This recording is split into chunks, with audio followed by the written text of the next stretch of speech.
అన్న జగనన్న తోటి పంచాదులయ్యి పంకపాటి నిడిచిపెట్టి తెలంగాణలో సొంత పార్టీ పెట్టి అందరూ పరేషాన్ అయ్యేటట్టు చేసింది షర్మిలక్క. అటెన్కాల పోటీ చేస్తా అని చెయ్యకుండా చెయ్యి పార్టీకి సపోర్ట్ చేసి అందరు అవాక్ అయ్యేటట్టు చేసింది. ఇక ఇప్పుడేమో షానొద్దుల తర్వాత అన్న జగనన్న ఇంటికి పోయి కలిసి అందరికీ పెద్ద శాఖే ఇచ్చింది షర్మిలక్క.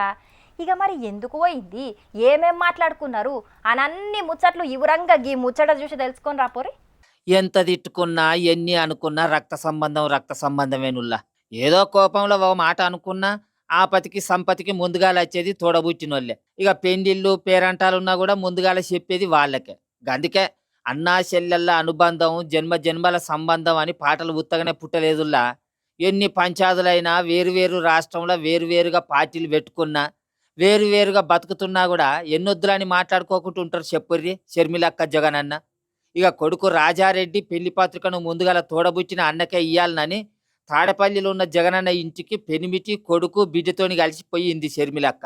ఇక చానొద్దులకు చెల్లె షర్మిలక్క వస్తున్నదని అన్న జగనన్న ఎంత సంబరపడ్డాడో. క్రిస్మస్ విషెస్ చెప్పకపోయినా ఆపోజిట్ పార్టీతోటి దోస్తాన చేస్తున్న చెల్లె కదా మరి. మొన్న పంకపాటి నుంచి బయటకు వచ్చిన మంగళగిరి ఎమ్మెల్యే ఆళ్ళ రామకృష్ణారెడ్డి సార్ కూడా ఉన్నాడు షర్మిలక్కతోటి. ఇక 3 ఏళ్ల తర్వాత అన్న చెల్లెళ్ళు కలిసే వరకు చాలా ఇంట్రెస్ట్గా అయినాయి ఏపీ రాజకీయాలు. అయితే శానొద్దుల తర్వాత కలిసినా కూడా ఎక్కువసేపు ఏం మాట్లాడుకోలేదు అన్నా చెల్లెళ్ళు. ఓ 20 నిమిషాల దాకా ఉండి మేనల్లుని ఎంగేజ్మెంట్కు పెళ్లికి రారి అని అన్నా వదినకు కారటిచ్చి వచ్చిందట షర్మిలక్క. ఇక మరి రాజకీయ ముచ్చట్లు ఏమన్నా మాట్లాడుకున్నారా? ఏపీలో అన్నకు పోటీగా చెయ్యిపాటితోటి కలుస్తున్నావు కదా, గా ముచ్చటేమన్నా వచ్చిందా ఇద్దరు నడుమ? మళ్ళీ కలిసి పని చేద్దాం అని గిట్ల ఏమన్నా మాట్లాడుకున్నారా అని గిట్ల చాలా మంది చాలా రకాలుగా ఆలోచనలు చేస్తున్నారు. కానీ 20 నిమిషాలల్లో ఎట్లున్నారు ఏంది అనే దాని మీదనే పోతుంది టైము. ఇక పెళ్ళి ఎప్పుడు, కట్నం ఎంత, బంగారం ఎంత పెడుతున్నారు అనేటివే మాట్లాడుకుంటారు. కానీ రాజకీయాలు మాట్లాడుకునే టైం ఏడు ఉంటుంది చెప్పుర్రి. అయితే షర్మిలక్క షెడ్యూల్ అయితే చాలా బిజీగా ఉన్నట్టున్నది. అటు జగనన్న ఇంటి నుంచి బయటకు వచ్చిందో లేదో, ఇటు ఢిల్లీ విమానం ఎక్కనే ఎక్కింది చెయ్యిపాటి పెద్ద లీడర్లతోటి మీటింగ్ కోసానికి. ఇక రేపైతే చెయ్యిపాటిల షర్మిలక్క పోస్ట్ ఏంటిది, ఏం పదవిలో ఉంటది అనేది పురాగా తెలుస్తుంది. ఇక గప్పుడుంటది అసలైన రాజకీయం ఏపీలా. చూడాలి మరి అన్నా చెల్లెళ్ళ పోరు అని అనవచ్చిరుగ్గి ముచ్చటెరకనే ఏపీ పబ్లిక్. ఏపీ ముఖ్యమంత్రి జగనన్న తెలంగాణ మాజీ సీఎం కేసీఆర్ సార్ నడుమ మంచి దోస్తానే ఉన్నది. ఆ నడుమ ప్రగతి భవన్లో కూడా ఇద్దరు కలిసిండ్రు. అయితే షానొద్దుల సంధి ఇద్దరు కలుసుకోలే, మాట్లాడుకోలే. అయితే రేపు ఏపీకెంచి హైదరాబాద్కి వస్తాడట జగనన్న. డైరెక్ట్ కేసీఆర్ సార్ తానకే పోయి కలుస్తాడట. మరి ఇప్పుడు ఎలక్షన్ ముంగట్నే ఎందుకు వస్తున్నాడో ఎందుకు గలుస్తున్నాడో తెలుసుకోవాలి కదా, నడువురిగా. తొంట ఆపరేషన్ అయి ఇంట్లోనే రెస్ట్ తీసుకుంటున్నాడు కేసీఆర్ సారు. ఇక దావకాన్లు ఉన్నప్పుడే చాలా మంది చూడనీకి పోయి పరామర్శించొచ్చిండ్రు. రాజకీయ లీడర్లు, సినిమా వోళ్ళు ఇట్లా చాలా మంది దినాం పోయి వచ్చిర్రు. అయితే మంచి దోస్తానున్న ఏపీ సీఎం జగనన్ననైతే ఇంతవరకు కేసీఆర్ సార్ను కలవలే. ఇక బిజీ షెడ్యూల్ తోటే ఇన్నొద్దులు వీలుగాకనే కలవలేదట. ఇక ఇప్పుడు వీలు చేసుకొని అత్తున్నాడో లేకపోతే వీలైందని అత్తున్నాడో గాని రేపు కేసీఆర్ సార్ను చూడనీకి అత్తున్నాడట జగనన్న. ఇక ఎట్లయినా పగటిపూట బువ్వకే గలుతున్నారా అయ్యే, మంచిగానే టైం ఉంటది కాబట్టి గట్టిగానే ముచ్చట పెట్టుకుంటారు కావచ్చు కేసీఆర్ సారు జగనన్న. ఏపీలో ఎలక్షన్లు దగ్గరకు వచ్చినాయి, అటు ఎంపీ ఎలక్షన్లు కూడా వస్తున్నాయి. మరి రాష్ట్రంలో ఎట్లా, సెంట్రల్ ఎట్లా అని గిట్లేమన్నా మాట్లాడుకుంటారు కావచ్చు ఇద్దరు. తెలంగాణలో కారు పార్టీ ఓడిపోవుడు చూసి ఏపీల జగనన్న కూడా చాలా జాగ్రత్త పడుతున్నాడు. తెలంగాణ ఎలక్షన్ల టికెట్లు ఇచ్చే కాడ కేసీఆర్ సారు జయ్యని మార్పులను ఏపీల జగనన్న చేస్తున్నాడు. ఇక ముచ్చట కూడా మాట్లాడుకుంటారు కావచ్చు. కానీ జగనన్న రాజకీయం పోన్రి. ఇక మరి ఈ ముచ్చట మీద ఏపీలో ఎంతమంది ఏమంటారో ఎన్ని పంచాదులైతాయో చూడాలే అని అంటున్నారు పబ్లిక్. తెలంగాణలో అసెంబ్లీ మీటింగ్లు లేకపోయినా కూడా మస్తు జోరుగానే నడుస్తున్నాయి రాజకీయాలు. 6 గ్యారంటీలు అమలు వేసే తీరుతామని చెప్పుకుంటేనే ఎంపీ ఎలక్షన్ల మీద కన్నేసిండ్రు చెయ్యిపాటి లీడర్లు. ఇక అయిపోయిందేదో అయిపోయింది, ఎంపీ ఎలక్షన్లన్నా ఎక్కువ సీట్లు గెలవాలి అని కారు పార్టీ పువ్వు పార్టోళ్ళు ఆలోచనలు చేస్తున్నారు. అయితే ఇవాళ కేటీఆర్ అన్న మైకుల ముంగట్కొచ్చి కొన్ని ముచ్చట్ల మీద మాట్లాడిండు. ఇక మరి అన్న ఏం మాట్లాడిండో మీరు కూడా చూతురు పాండ్రి. తెలంగాణ భవన్లో మైకుల ముంగటికి వచ్చి మాట్లాడిండి ఇవాళ కేటీఆర్ అన్న. సరిగ్గా ఓ నెల రోజుల కిందట గిదే రోజున ఎలక్షన్స్ రిజల్ట్ వచ్చింది అని ముందుగల గాముచ్చటే యాద్ చేసుకున్నాడు కేటీఆర్ అన్న. ఇక కేసీఆర్ సారు ముఖ్యమంత్రి కుర్చీల నుంచి దిగిపోవుడు చూసి చాలా మంది పరిశాన్ అయ్యారు అని చెప్పుకొచ్చిండు. సరిగ్గా నెల రోజుల కిందట డిసెంబర్ 3 నాడు ఆనాడు జరిగిన సార్వత్రిక ఎన్నికలకు సంబంధించిన ఫలితాలు వెలువడ్డ విషయం మీకు తెలిసిందే. పోతే గీతే మా ఎమ్మెల్యేగిన ఓడిపోతాడేమో, కానీ కేసీఆర్ గారు ముఖ్యమంత్రిగా ఉండరు అని మేము కలలో కూడా అనుకోలేదు అనే మాట. అయ్యో ఇట్లా జరిగింది అనే ఒక భావన ప్రతి గ్రామంలో జరుగుతున్న చర్చ. ఇక కారు పార్టీ సర్కారు మంచిగానే పనిచేసింది, ఎసొంటి కంప్లైంట్లు లేవు అనే చెప్పిర్రట పార్టీ కార్యకర్తలు.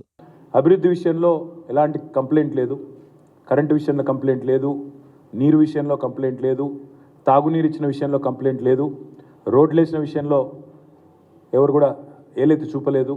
10 ఏళ్ల పాలన మీద జరిగిన అభివృద్ధి మీద ఎవరు కాదనలేని కళ్ళకు కొట్టొచ్చినట్టు కనబడుతున్న వైనాన్ని అందరూ కూడా ప్రస్తావించారు. అన్న ఇక ఎంపీ ఎలక్షన్లను అయితే గట్టిగానే పోటీ ఇచ్చి ఎక్కువనే సీట్లు కొడతాం అని అంటున్నాడు కేటీఆర్ అన్న. తప్పకుండా పార్లమెంట్లో బ్రహ్మాండమైన ఫలితాలు వస్తాయి. ఎందుకంటే స్వల్పమైన మరి తేడా వచ్చింది తప్ప ఏమీ లేదు. కొన్ని చోట్ల ఉదాహరణకు ఆదిలాబాద్ పార్లమెంట్లో ఒక 2-3 బీజేపీ అభ్యర్థులు ఎవరైతే గెలిచినారో వాళ్ళు ఇదివరకు 4 సార్లు ఓడిపోయినారు. వాళ్ళ మీద ఆ సానుభూతి కూడా కొంత పనిచేసినట్టుంది. ఇక ఈ తాప పువ్వు పార్టీ అధ్యక్షుడు కిషన్ రెడ్డి సారు ఎమ్మెల్యేగా పోటీ చేయకపోవడానికి కారణం కూడా కారు పార్టీనట. మా దెబ్బకు జడిసే కదా మొన్న కిషన్ రెడ్డి గారు పోటీ చేయలే అంబర్పేట నుంచి. పోయినసారి ఆయన నొడగొట్టింది బీఆర్ఎస్ కాదా? ఈసారి తప్పించుకొని పారిపోలేదా కిషన్ రెడ్డి గారు? ఇక కేసీఆర్ సారు మంచిగా కానికి ఇంకో 4-5 వారాలు అవుతుందట. కేసీఆర్ గారు కూడా ఇప్పుడిప్పుడే కోలుకుంటా ఉన్నారు. ఇంకా ఒక 4 వారాలు వారికి పడుతుండొచ్చు, 4 నుంచి 5-6 వారాలు పడుతుండొచ్చు. ఇక బీఆర్ఎస్ పార్టీ బీజేపీ పార్టీకి బి పార్టీ అని వాళ్ళు వీళ్ళు అంటున్నారు కదా, దాని మీద కూడా ఓ క్లారిటీ ఇచ్చిండు కేటీఆర్ అన్న. కేసీఆర్ గారు కామారెడ్డిలో ఓడిపోయినారు, ఆడ ఓడగొట్టింది బీజేపీ కదా అన్నారు. మేము అందుకే చెప్తున్నా, నేను బీజేపీ బీ టీమ్ అని ఈ ప్రచారం చిల్లర ప్రచారం కూడా చేసిండ్రు. మేము బీజేపీ వాళ్ళు ఓడగొట్టినాం, బీజేపీ వాళ్ళు మమ్మల్ని కూడా ఓడగొట్టిరు. అది చెప్తున్నాను నేను చెప్పే పాయింటే కదా. వీళ్ళు వాళ్ళు ఒకటి వాళ్ళు వీళ్ళు ఒకటి అని రాజకీయాలలో అనుడు ఇవన్నీ కామనేనాయ గాని మరి ఇక ఇప్పటి నుంచేలన్నా ప్రచారం ఆగుద్దో లేదో చూడాలి. కొత్తేడాదిలు నన్న జర్రంత కొత్త ఉంటది అనుకున్నా, కానీ కొత్త కాదు కదా, చాలా వింత చెత్తగా ఉన్నారు కొందరు పబ్లిక్. నాకు కుతికే పోతుందని ఆగుతా గాని లేకపోతేనా మీరు మారరా అని గట్టిగా ఒర్రాలనిపిస్తుంది. ఇల్లు గాలి ఒగడేడితే సుట్టకు నిప్పడిగినట్టే చేస్తున్నారు కొందరు. ఇంకా పీంగ మీద పేలలేరుక తిన్నట్టు ఏందులా ఇది? ఓ గౌరీ, ఏమైంది నీకు? పోస్ట్ లేకుండా కామెంట్ పెట్టినట్టు ముచ్చట చెప్పకుండా మొయ్య మోతుకుంటున్నావేంది అని పరేషాన్ అవుతున్నారా? గీ ముచ్చట చూస్తే మీరు కూడా నా లెక్కనే 4 జోప్ ఇడిచి పెడతారు. కొన్ని హోటల్లో సెల్ఫ్ సర్వీస్ పెట్టినట్టు అంటే గదేనుల్లా ఎవరు ఆర్డర్ చేసిన టిఫిన్ ను ఆళ్లే పట్టుకపోయి తిన్నట్టు గిక్కడేడ్నో పండ్ల మార్కెట్లో కూడా ఎవల పండ్లు ఆళ్లే సంచుల నింపుకోవాలనేమో మంచిగా అందరి ఆకం కూడి సంచుల నింపుకుంటున్నారు. మరి పైసలు కట్టేదేన్నో అని అటు ఇటు చూశారు. మీ మెడల్ నొప్పి పెడతాయి తప్పితే పైసల కౌంటర్ గా అనరాదు. ఎందుకంటే గది మార్కెట్ కాదు, గాళ్ళు కస్టమర్లు కాదు, రోడ్డు మీద పడ్డ పండ్లను ఫ్రీగా ఎత్తుకపోనికి వచ్చినోళ్ళు. మహారాష్ట్ర నాగపూర్ కేంచి హైదరాబాద్ కు నారింజ పండ్లతోటి బయలెళ్లిన ట్రక్కు ఆదిలాబాద్ జిల్లా నేరేడుగొండ మండలం కుప్టి ఊళ్ళే పల్టీ కొట్టి కింద పడ్డది. ఇక పొద్దుగాలనే కాబట్టి అంత పొగ మంచులో ఏం కనబడలేదో మరి, లేకపోతే డ్రైవర్ అన్నకు నిద్ర బగ్గచ్చిందో గాని ట్రక్కుకు టక్కరై కింద పడ్డది. ఇక దాంట్లో ఉన్న నారింజ పండ్లన్నీ కుప్పలు కింద పడ్డాయి. ఓరి ఎల్లిగో మల్లిగో రార్రో, లారీ పల్టీ కొట్టింది రాన్రి అని ఒగలకొగలు కీకలేసుకొని వచ్చి కింద పడ్డ పండ్లను సంచులలో ఎత్తుకపోయిన్రు చుట్టుపక్క పొంటున్న పబ్లిక్. పొద్దుగల లేచి ఎవల ముఖం చూసినమో కిలోల పండ్లు పుక్కిట్ల దొరికినాయి అని మస్తు సంబురపడ్డరు. గదే తొవ్వెంబటి పోతున్న ఇంకొందరు పబ్లిక్.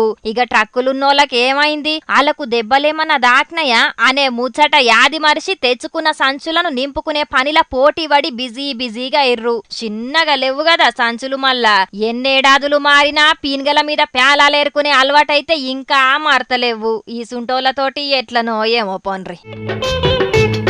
హాయిగా ఇప్పుడు మా పెద్ద మనిషి రాముల తాత చేయాలి కదా, మోతెవరు ఇయ్యాలే మిగుర ముంగటేసుకున్నాడు. పిలుద్దాం. తాత ఏందయ్యాలి వార్త? ఎవడన్నా చూస్తాండా? ఎవరన్నా చూసేది ఉంటే ఊళ్ళో లేని దొంగతనాలని నా మీద పెడతా అంటారు బాడుకోగాళ్ళు.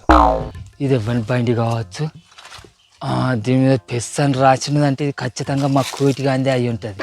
వీని ట్యాంకులను అయితేనే రెండో పెట్రోల్ ఉంటుంది.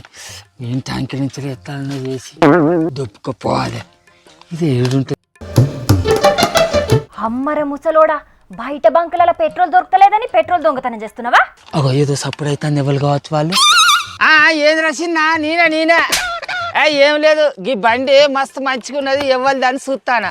ఏం లేదు నువ్వు పో. ఓ కోటన్న, లేవ్వానే నువ్వు? మా ముసలోడు నీ బండ్ల పెట్రోల్ దొంగతనం చేస్తున్నాడే. వీని అడ్డమైన మోకాల మోరంగట్టు వీడు అడ్డం నిలువు బాగా నీతులు నిలుగుతాడు, కానీ ఈ బండ్ల మరింత పెట్రోల్ పోసుకునే తాకత్ లేదా వీనాలు కదా కొబ్బతుకుల. ఈ బుత్తంత పెట్రోల్ పోసుకుంటాడు. ఏం బండి మెయింటైన్ చేస్తాడా ఇంకా వీడు. చీచి, గంట బతికి గా పెట్రోల్ దొంగతనాలు చేసేటందుకు సిగ్గనిపిస్తలేదా ముసలోడా నీకు? అబ్బర కొడుక, ఈ గుడ్ల గుబ్బ కండది ఎప్పుడు చూసిండ్రు? నేను పెట్రోల్ దొంగతనం చేస్తానన్న ముచ్చట దీనికి తెలిసేది ఉంటే ఊరంతా చెప్పి నా ఇజ్జత్ దిత్తది. దీనికి అస్సలు ముచ్చట తెలియని అది. ఏందా బుజ్జి ఏమంటాను, ఏంటి చెప్పు. అబ్బా, ఏం ఎరగనట్టు ఏమన్నా నటించుతున్నావా ముసలోడా? ఇంతకు గా బండ్ల పెట్రోల్ ఎందుకు తీస్తున్నావు అని అడుగుతున్నా గది చెప్పు. ఏం లేదు పిల్ల, నా ఎస్కల్ బండి పెట్రోల్ లేదు. అరే కోటిగా బుత్తంత పెట్రోల్ పోయేవారా అని అంటే, నా బండి ఉన్నది తీసుకోపోవే తాత అన్నాడు. అందుకే వచ్చి తీసుకుంటాను గంతే, ఏం లేదు. చిచి, బండ్ల పెట్రోల్ దొంగతనం చేసిందే కాక ఇంకా అబద్ధాలు ఆడేటందుకు సిగ్గనిపిస్తలేదా నీకు? అరే గట్టిగా ముత్తుకోక నీకు పుణ్యం ఉంటుంది. గతికి లేక గంజి మెతుకులు గతికినట్టు ఏ పెట్రోల్ బంకులో తిరిగినా కూడా అసలుకే పెట్రోల్ దొరుకుతలేదే. అందుకే వానికి తెలియకుండా వాని బండి నుంచి బుత్తంత పెట్రోల్ తీసుకున్నా గంతే. ఎవరికి చెప్పాక నీకు దండం పెడతా. పెట్రోల్ ఎందుకు దొరకలేదు నీకు? పైసలు పెట్టి పోయించుకోవాలనుకుంటే బంకులలో మస్తు పెట్రోల్ ఉన్నది. నాడింట్లో కూర్చొని మాట్లాడమంటే నీ లెక్క నేను కూడా మస్తుగా మాట్లాడతా. పిరి బస్సులలో తిరిగే నీకేడ ఏర్పడుతుంది మా మొగోళ్ళ కట్టాలు. అదేదో వాహనాల చట్టం ప్రకారం సర్కారు తీసుకున్న నిర్ణయం చేయబట్టి ఆయిల్ ట్యాంకర్ వాళ్ళు ధర్నాలు చేస్తారట కదా. అగో అందుకే పెట్రోల్ బంకులలో పెట్రోల్ దొరుకుతలేదు. అరే, ట్రక్కులు లారీలోలు ధర్నాన్ని విరమించుకున్నారుగా అదే. వాళ్ళు ఇవాళ విరమించుకున్నారు, కానీ నిన్న మొన్నటి సందే ఆ ముచ్చట తెలిసిన జనాలు ఊరుకుంటారా? ఎంబడే పోయి పెట్రోల్ బంకులలో లైన్లు కట్టి పెట్రోల్ డీజిల్ మొత్తం దంచుకొని పోయిర్రు. మళ్ళీ ట్యాంకర్లు రావాలి, బంకులలో నింపాలి, అప్పుడు పెట్రోల్ దొరుకుతుంది. అవును, నువ్వన్నది కూడా నిజమేనే. నిన్న మొన్నటి సందికి వార్త తెలుసుకున్న జనాలందరూ బంకుల ముంగట లైన్లు కట్టి ఉన్న కాడికి పెట్రోల్ డీజిల్ ను తోడుకొని పోయిందట. అందుకే బంకులన్నీ ఖాళీ అయి నో స్టాక్ బోర్డులు పెట్టిండ్లు. అయినా ఈ ఆయిల్ ట్యాంకర్లలో అయినా ఏం పద్ధతి అన్నట్టు పిల్ల. ఏదైనా సమస్య ఉంటే సర్కారులతో కూర్చోవాలి, మాట్లాడుకోవాలి, దాన్ని పరిష్కరించుకోవాలి. కానీ గిట్ల ధర్నాలు చేసి గిట్ల కథలు పడితే సామాన్యులకు ఎంత తిప్పలైతుంది చెప్పు. ఏమోనే, ఎవలేసుంటి ధర్నాలు చేసినా సామాన్యులే తిప్పల పడాల్సింది. ఇంకా నయ్యం, సర్కారు వాళ్ళు ఇప్పుడే ఆ నిర్ణయాన్ని అమలు పరచం అన్నారు కాబట్టి బతికిపోయినాం. ఇంకో 2-3 రోజులు ఇదే పరిస్థితి ఉండేది ఉంటేనా అరొక్క వత్వల కోసం కిరాణాల కాడ కూడా ఇదే యుద్ధం జరుగుతుండే. అవునవును, లారీలు ట్రక్కులు ఆగితే నిత్యావసరాల రవాణా కూడా ఆగిపోయి జనాలు మస్తు తిప్పల పడతారే. అయినా ఈ సర్కారులైనా ఇటువంటి నిర్ణయాలు తీసుకునేటప్పుడు జర్రంతా వెనక ముందన్న ఆలోచనలు చేయాలా వద్దా? మా సామాన్యులం ఎంత తిప్పల పడతాను చెప్పు. అరే, కాలం మారుతున్న కొద్ది యాక్సిడెంట్లు కూడా పెరుగుతున్నాయే. అందుకే సర్కార్ గసుంటి నిర్ణయం తీసుకున్నది. తప్పేమున్నది చెప్పు? తప్పే ఉన్నది అని అంటే తనలాట మా సామాన్యులకు ఉన్నది కాబట్టి. అయినా సర్కారు ఏ నిర్ణయం తీసుకున్నా జనాల మేలుకోరే తీసుకుంటది, కానీ మరి అది అర్థం చేసుకునే జనాలు కూడా ఉండాలి కదా. సరే సరే, వాళ్ళ తిప్పలేందో వాళ్ళు చూసుకుంటారు, కానీ నీ తిప్పల గురించి నువ్వు చూసుకో మరి. ఎందుకు ఆయింది? ఏమైందంటే, నువ్వు పెట్రోల్ తీసిన బండి ఓనర్ కోటన్న అత్తున్నాడు. తప్పైందని చెప్పి ఆయన పెట్రోల్ ఆయనకి ఇయ్యు, లేకుంటే నీ ఒళ్ళును పొరక చేస్తాడు. లొట పీస్ గాడు వాని పెట్రోల్ ఎక్కడిది? అయినా వాని దగ్గర మస్తు రూపాయలున్నాయి. వాడే మళ్ళీ బంకాడి పోయి పెట్రోల్ పోయించుకుంటాడు, కానీ ఆయనకు దొరకకుంటారు కాలే బాబు. వామ్మో, మా ముసలోడు తక్కువోడు కాదు. ఆయన తాత మన్మలు వాళ్ళు చూసుకుంటారు, కానీ చూస్తున్నారు కదా పబ్లిక్. ఒక్క దినంలోనే ఎంత ఆగమైందో. అందరికి బండ్లు లేనిది నడవదాయే. ఇక ఆ బండి నడవాలంటే పెట్రోల్ కావాలన్నాయే. అందుకే మాకేడ పెట్రోల్ దొరకదు అని కిలోమీటర్ల కమానంగా లైన్లు కట్టిండ్రు పబ్లిక్. ఉన్నోళ్ళు పోసిండ్రు, లేనోళ్ళు తాళాలు వేసుకొని పోయిండ్రు. ఇక కొసకైతే పరిస్థితి మళ్ళా మంచిగానే అయింది. ట్రక్కులోళ్ళు సమ్మె విరమించిండ్రు కాబట్టి ఇక ఇయాల్టి సంధి ఎప్పట్లెక్కనే ట్యాంకర్లు అన్నీ వస్తాయి. ఏం రంది పడకుండ్రి, గాయ లైన్లు కట్టి ట్రాఫిక్ లో ఇరకకుండ్రి. ఏమంటు అమ్మయ్య, అన్ని ముచ్చట్లు అయిపోయినాయి. ఆగురి ఇంకా లిలిపుట్ ముచ్చట్లు ఉన్నాయి, మరి అవి కూడా చూసారుగా.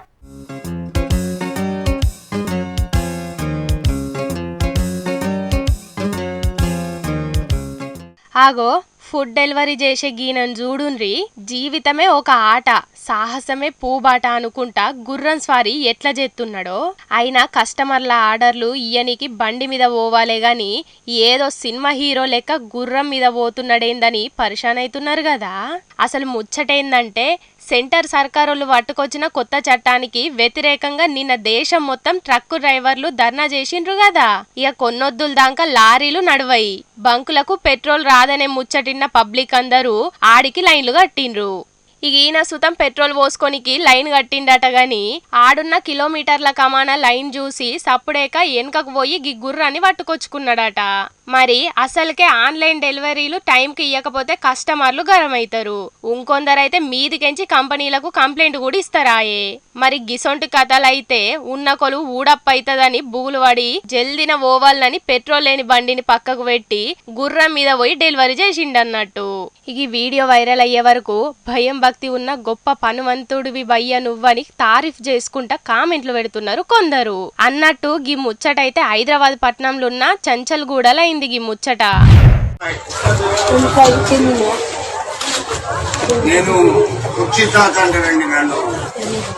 ఇగో గీనడు గుర్తుపట్టిన రానుల్లా ఆ కుర్చీని మడత పెట్టి అనే డైలాగుతోని సోషల్ మీడియాలో ఫేమస్ అయిన కుర్చీ తాత. ఎంత ఫేమస్ అయిందంటే గీన డైలాగును హీరో మహేష్ బాబు సినిమాల పాటకు పెట్టుకునే అంత ఫేమస్ అయిండు. గీన డైలాగును సినిమాలో పెట్టుకున్నందుకు ₹1,00,000 కూడా ఇచ్చిండ్రని ముచ్చట కూడా సోషల్ మీడియాలో మస్తు వైరల్ అవుతున్నది. మరి గింతల్నే గీనకు ఏం కట్టమచ్చిందో ఏమో గాని ఆడున్న ఆర్టీసీ బస్ ఎక్కి పబ్లిక్ ను పైసలు అడుక్కుంటున్నాడు. మరి ఇది ఏదన్నా ప్రమోషన్ కోసం చేసిండ్రా లేకపోతే నిజంగానే అడుకుంటున్నాడా అని మస్తు పరిశాన్ అవుతున్నారు వీడియో చూసిన వాళ్ళందరూ.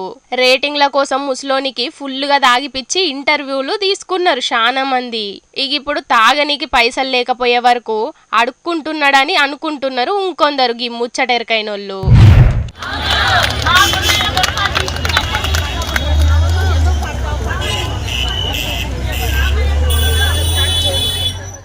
ఏపీలున్న కలెక్టర్ ఆఫీసులన్నీ ఇయ్యాల లొల్లీలు పంచాయతీలతోటే నిండినాయి. మాకు న్యాయం చెయ్యాలి అని అంగన్వాడీలు, ధర్నాలు నిరసనలు చెయ్యొద్దు అని పోలీసోళ్ళు, ఇట్లా మస్తు రచ్చరచ్చయింది. సర్కారోళ్ళు అసలుకే మమ్మల్ని పట్టించుకుంటలేరని కొన్నొద్దుల కారు నుంచి ధర్నాలు చేస్తున్నారు కదా ఏపీలున్న అంగన్వాడీలు. జీతాలు పెంచి తక్లీఫ్లను తీర్చాలని సర్కారోళ్ళ మీద నిరసన కూడా బాగానే చేసిండ్రు. కానీ ఆళ్ల కోసం ఇప్పటిదాకా సర్కారు ఎసొంటి మంచి నిర్ణయం తీసుకోకపోవుడే కాకుండా జీతాలు వెంచేది లేదు, సమ్మెను విరమించాలని ఖచ్చితంగా చెప్పే వరకు వాళ్ళందరూ రోడ్డెక్కి మరి నిరసనలు ధర్నాలు చేస్తున్నారు. డిమాండ్ల కోసం గింతగనం పోరాటం చేసినా కూడా సర్కారోళ్లకు సీమ గుట్టినట్టు కూడా లేదని బగ్గనే గరమైండ్రు. ఇక ఇయ్యాలైతే రాష్ట్రంలో ఉన్న అంగన్వాడీలందరూ కలెక్టరేట్ ముట్టడికి పోయిండ్రు. ఇక ఆడున్న పోలీసులు ఆగబట్టే వరకు గేటు ముంగట కూసొని నిరసన చేసిండ్రు. చూడాలే మరి ఇప్పటికైనా అంగన్వాడీల డిమాండ్ల గురించి సర్కారోళ్ళు ఏదన్నా ఆలోచన చేస్తారో లేదో.